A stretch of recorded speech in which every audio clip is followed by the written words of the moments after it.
Hello, this is George Guida greeting you from the quietest room in my house. So I have a new book out, which doesn't come with the tabs, but this is a revised edition of my New York poems called New York and Other Lovers. And the timing of the release isn't great, so I thought I would read everyone a bunch of poems, and you could go back and forth in the video and stop and start wherever you want. And maybe when we see each other again, we can exchange poems, and maybe we'll do some book buying, but that's probably not going to happen right now. So I'm going to read you some poems, and they're yours to do with what you like. At last. At last he calls to say I'm in love, but too late. For New Jersey. For a girl who craves long-distance drama. It's my midlife crisis. Violins. I don't know about her life on the verge of surrender to a young bed or old easy chair. Porgy and Bess-like on a Brooklyn street, she stops me dead and takes my hand to ask, what are we doing? I don't know. I consult the runes of Etta James, in love with a married man, when she sang, my lonely days are over, and life is just a poem, shorter than it seems. Her melody, a spogliarello, a striptease bearing the bloody heart. I explain because she says, I love Italians like you, people who speak their heart. He says, I play the bass because the heart beats there. She doesn't hear it. I love her, but it ain't gonna happen.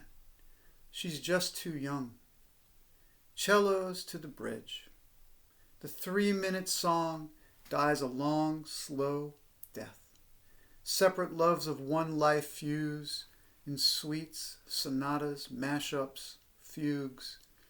She says, you said you were leaving your wife. I was. My bags were packed, my heart wrapped up in clover. Now some musician loves her too. We're all married in different ways. She says, I understand. What are we doing? I don't know. He uploads a song he knows she'll hear. Then tries a poem he knows she'll never read. Just American music, as Etta, born James Etta, said. He was born in Jersey. He says, I'm 40. I have to leave it behind. Like heroin, like refrain. She kisses me like brushing a cymbal. Touches my graying hair, hers dyed. Says, what if they found out? Says, you know, we can't say things like this, but let's always do. Like a song pretends to cast a spell as a cappella, Etta holds the final note like a promise, then dead stop. Violins.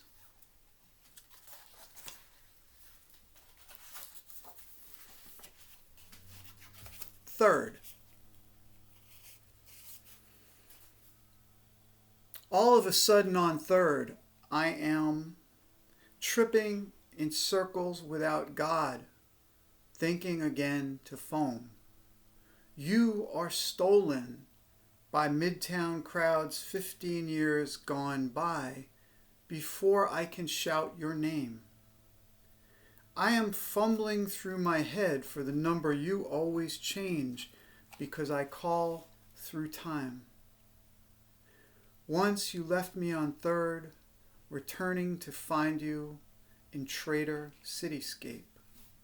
In a moment on third, someone else with your smile disappears in Delhi daffodils.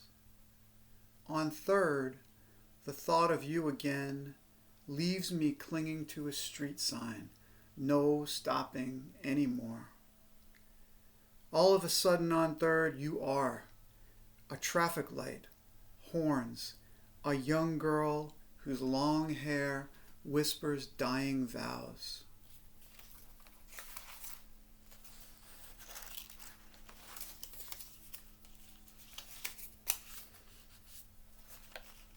Here's a poem for the next time we get to travel.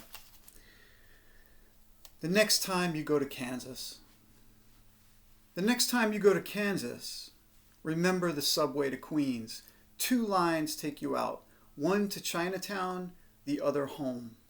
I'm home, unless I'm out. For chow mein fun, you're out, with earthen mole on your fingertips, in a barren shopping mall. I've got a face full of Austin Street, red and green bunting, menorahs, empanada mavens, Arab raconteurs, a frosting of snow, police sirens, railroad horns, low-rise imported clay tile roofs, and arrays of the aged in search of juicy plums and peace. I hear there's a riverbed on the edge of Potawatomi. Don't forget to take me there the next time you go to Kansas. In return, I'll show you unispheres and overlooks, greenways and stadia, throngs speaking English to amuse you by Uzbek bakeries, Buddha shrines and tiny greens where men of the steppes pray to the gods of chess. I love the world like this, when everyone plays a role, and more when you come back to it from Kansas, from that simpler place. But that's the beauty, isn't it? How here we help each other make it look as easy as it's not. The next time you go to Kansas, if you don't come home soon, I'll have to visit Chinatown, more the other side of Queens, since it could float out to sea in absent days if we forget to keep our one hard mind on home.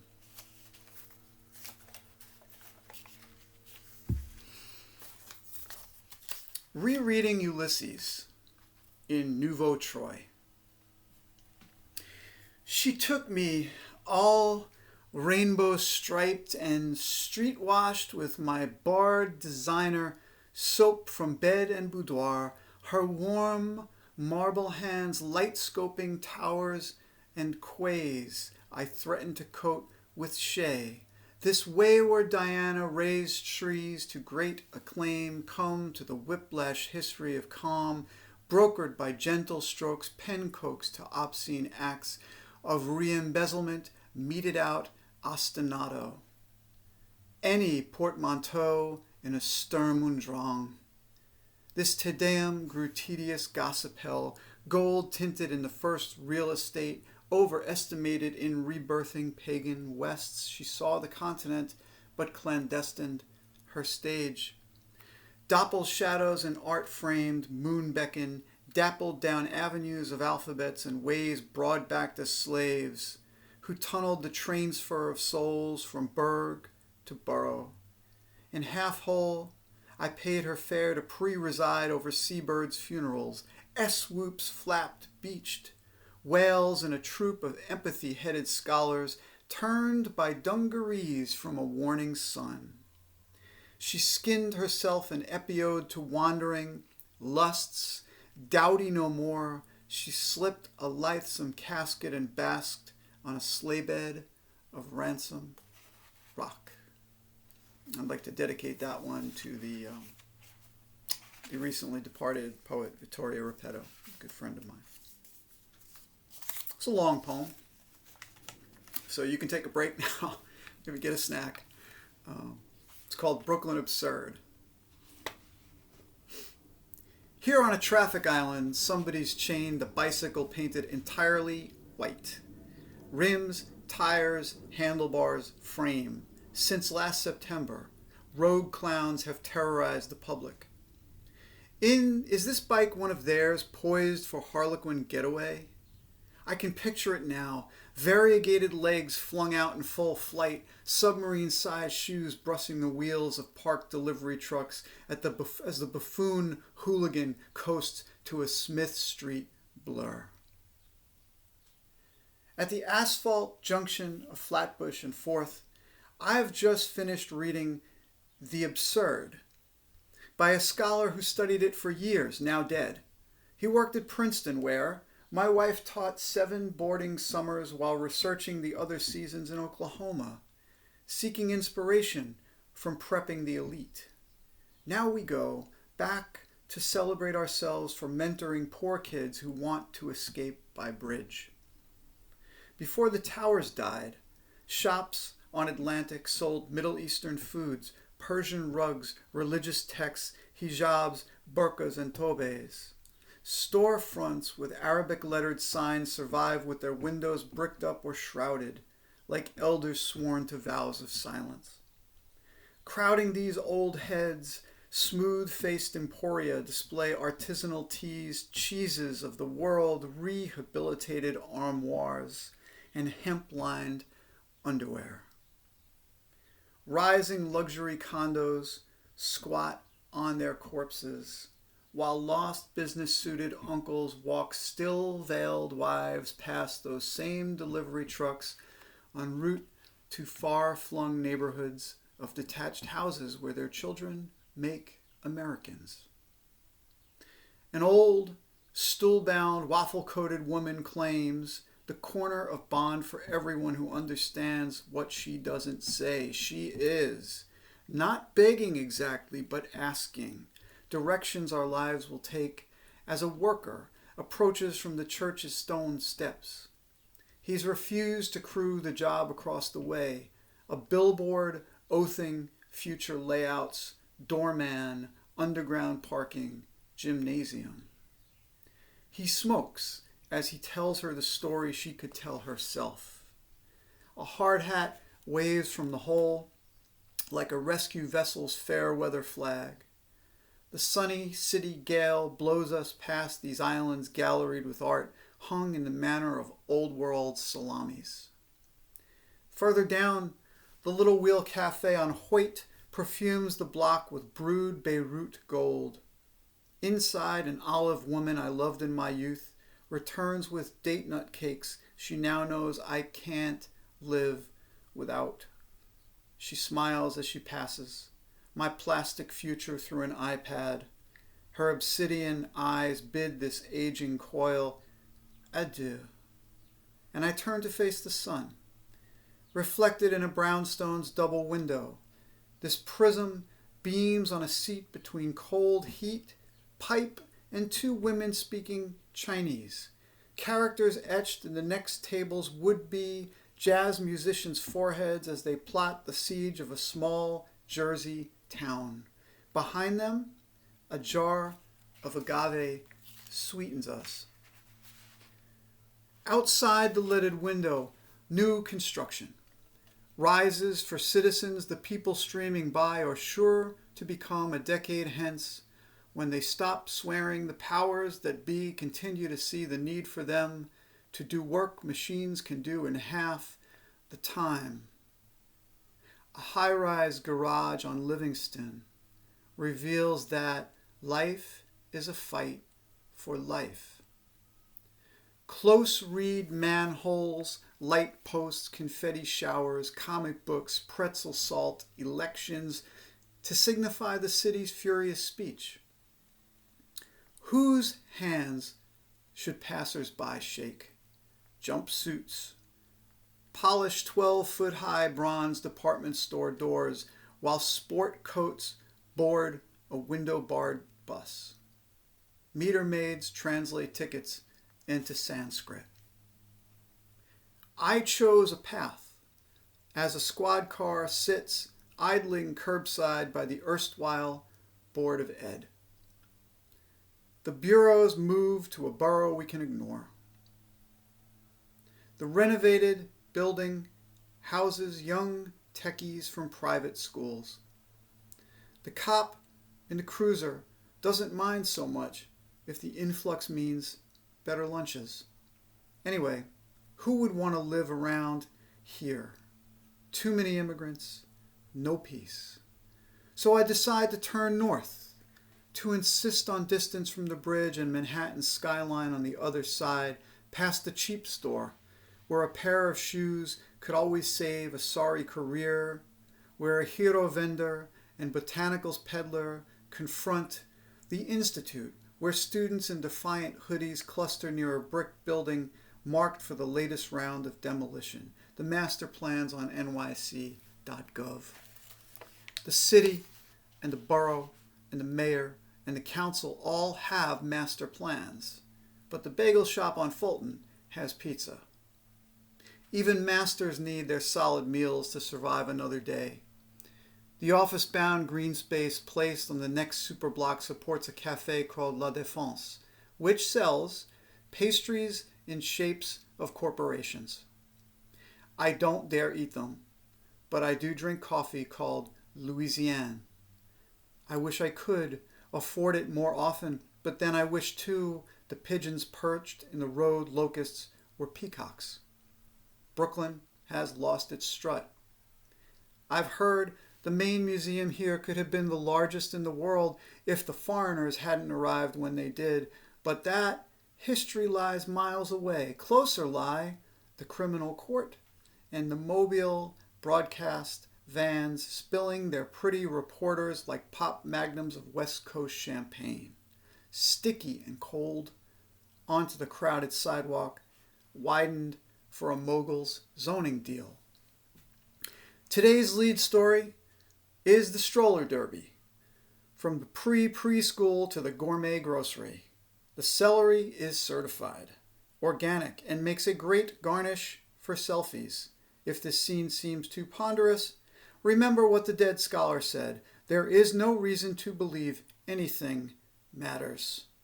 As Groucho Marx may have quipped, he had probably just eaten bad tuna or lost a slap fight in pajamas. However it was, he must have felt himself diminished in a fading God's sight, fading like the taxi horn as it speeds by civil court, where a human black eye barks into her cell. My baby's not even in school. He can't even tie his shoes, and his father don't care.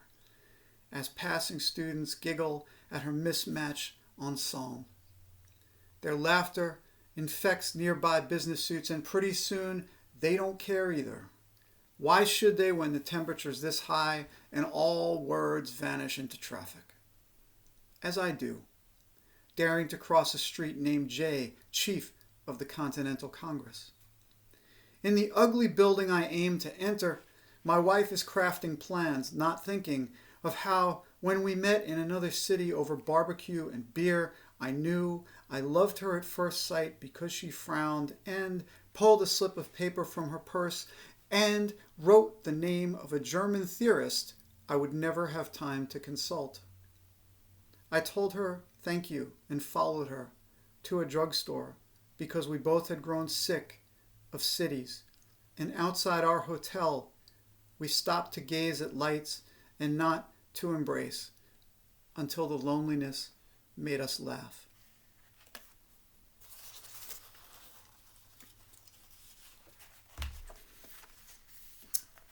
Here's something a little lighter and a little shorter. The good people of New York City. They did not get a good night's sleep, but woke to blades of island sun through dirty blinds. The good people of New York City sit in a coffee shop sipping Joe from a chipped ceramic mug and hum the latest song about making it in New York City. Look, there. The good people of New York are reading tabloids at the corner stand. For a minute, they've forgotten how to pay. But look again. They're kibitzing now with the clerk in the red flannel vest. The good people of New York City often take the subway, but today have decided to walk. It's just a few blocks to the florist, and already the rain has stopped. They're wearing tennis shoes, but no sunglasses, since they don't mind being recognized. The good people of New York are walking through the park to their favorite stand of linden trees, where they unwrap knishes while ducks splash down. Look, the good people of New York have fallen asleep in the grass. They dream of being tourists at the Statue of Liberty's feet, but wake up sure they'll never go.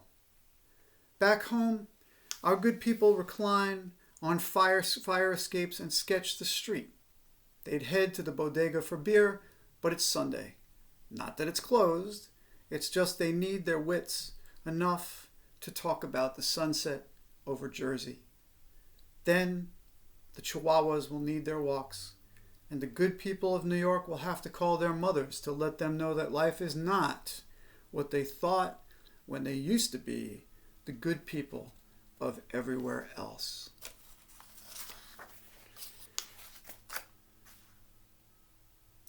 Dong Dai Moon. Here in Flushing, we find the Dong Dai Moon Total Store, where everything is, including your broken heart. Discovered in San Francisco, abandoned in a woman's wonton soup. You had abandoned hope, have recovered it on the shelves of Dong Dai Moon, near a creek called a bay, in a borough called Queens, in a language called Chinese. You understand by habit and how to find behind the painted porcelain palace dogs what you must one day leave behind. Again, a wind-up memory of your time here, self-consigned to Dong Dai Moon, more than you could bear. Beyond this commerce, people speak their purchase secrets for simple mornings on a country porch. Their faces, like scents of loose teas, vanished from the total store, as it will be after you. And just two more. Pardon me. Sip of water.